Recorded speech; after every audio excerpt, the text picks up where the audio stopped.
Again, everybody, Will Medina here. Thank you very much for joining us right here on Cablevision Sports for Week 1 of the FCAC football season. Will Medina is at the War Memorial to preview tonight's game, and Will, the musical goalies continue. It's going to be Carl Guerin getting the start tonight. That is correct, Chris. Coach Gary Agnew making another switch in goal. Carl Guerin will get the start here tonight in Game 7, this pivotal Game 7 versus the Amherst. And, of course, Guerin getting wins in Games 3 and 4 of this series. He was the loser in Game 5, giving up 6 goals here at the War Memorial. But Coach Gary Agnew making the switch, going with Carl Guerin. Hopefully his magic in Games 3 and 4 will come into play in Game 7. And speaking of Coach, hi, everyone. Here's what's happening in sports. SU retires number 44, and the SU softball team returns home from a 3-game road trip. Let's start the triple play with news from the SU football program. And today, new SU athletic director Dr. Darryl Gross announced that the school will retire the famous number 44 football jersey in a special ceremony at halftime of the Orange football game against South Florida on November 12th. The retirement of the jerseys. Perfect season continued here on Friday night thanks to her gutty double overtime win over Woodmere Academy of Long Island. The Red Rams are now 28-0 on the season, and guess what, folks? They are just one more win away from that ultimate perfect season.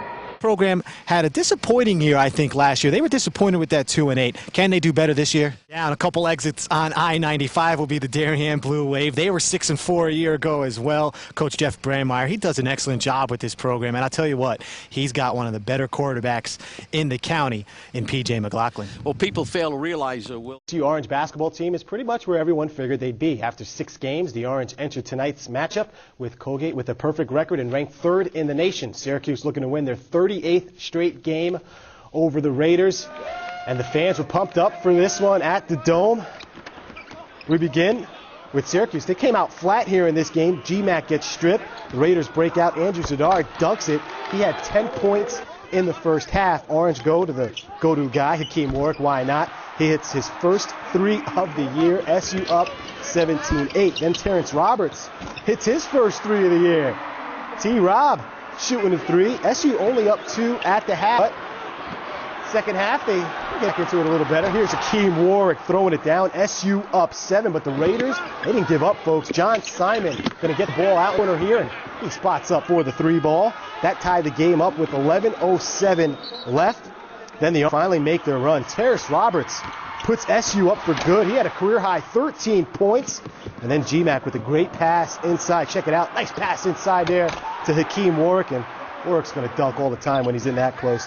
He had 23 and 9. And then SU pretty much doing it all. They win it 68-55. Game 7 and advance into the playoffs. So, Chris, that's Coach Gary Agnew of the Syracuse Crunch as they get ready for Game 7, this pivotal Game 7 versus Rochester. Hopefully the home crowd fans will be here and support the Syracuse Crunch here tonight, and hopefully that'll make the Crunch move on because, of course, you all know the winner moves on and the loser goes home. With the Syracuse Crunch, this is Will Medina, News 10 Now Sport.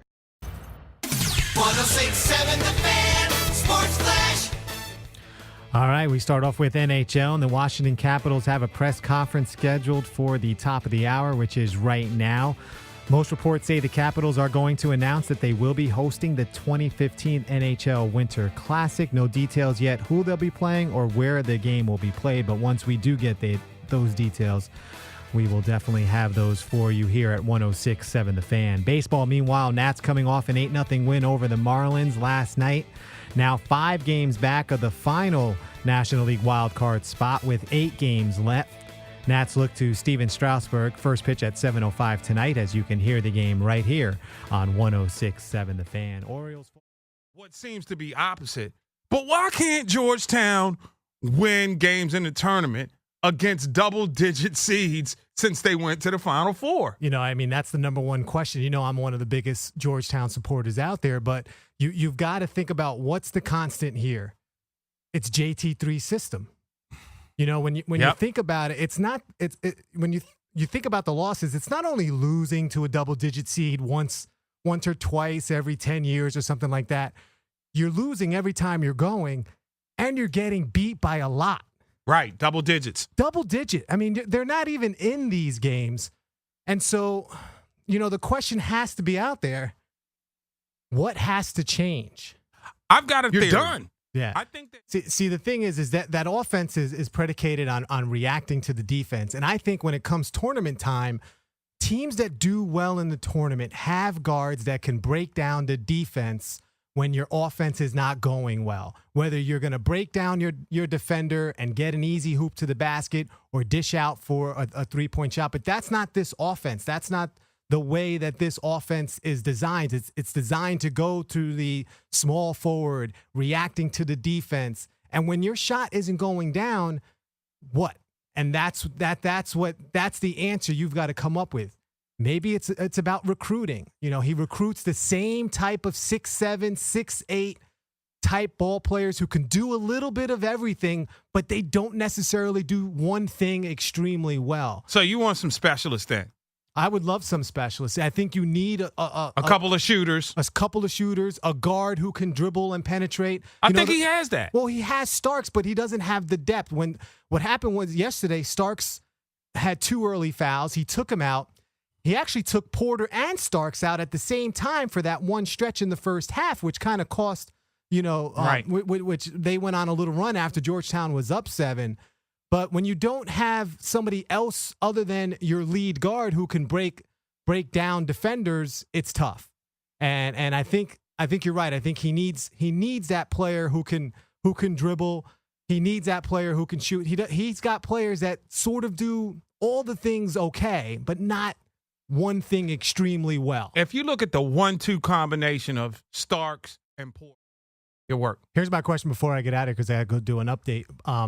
But the question is, has Georgetown become that team where you're hoping they can get by the second round?